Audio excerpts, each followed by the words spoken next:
محترم اور معزز سامعین، السلام علیکم ورحمۃ اللہ وبرکاتہ۔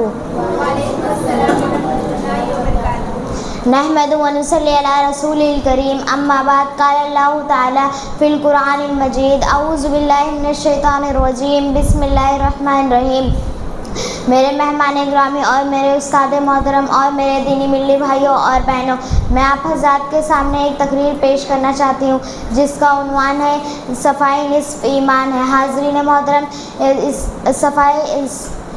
حاضرین محترم، اسلام ایک مکمل ضابطہ حیات ہے جو انسان کی روحانی، اخلاقی اور جسمانی زندگی کو سنوارنے کی تعلیم دیتا ہے۔ ہمارے دین اسلام نے جس چیز پر بار بار زور دیا ہے ان میں سے ایک صفائی بھی ہے۔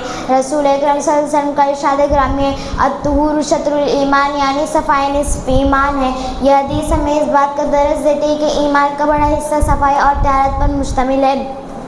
اگر انسان کی کپڑے صاف نہ ہو، جگہ پاک نہ ہو، جسم نجاست ہو، تو اس کے عبادات درست نہیں ہوتے۔ نماز جو دینی اسلام کا بنیادی رکن ہے، اس کے لیے وضو اور طہارت شرط قرار دی گئی ہیں۔ صدر محترم، صفائی صرف جسم اور کپڑوں کی نہیں بلکہ دل، دماغ اور ماحول کی بھی ضروری ہے۔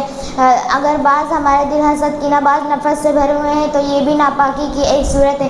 اسی طرح اپنے گھروں، گلیوں، اسکولوں اور شہروں کو بھی صاف رکھنا ہمارا دینی و قومی فریضہ ہے۔ محترم حاضرین، ترقی یافتہ میں اپنی پسندی کی وجہ سے دنیا بھر میں مثال بنی ہوئی ہے۔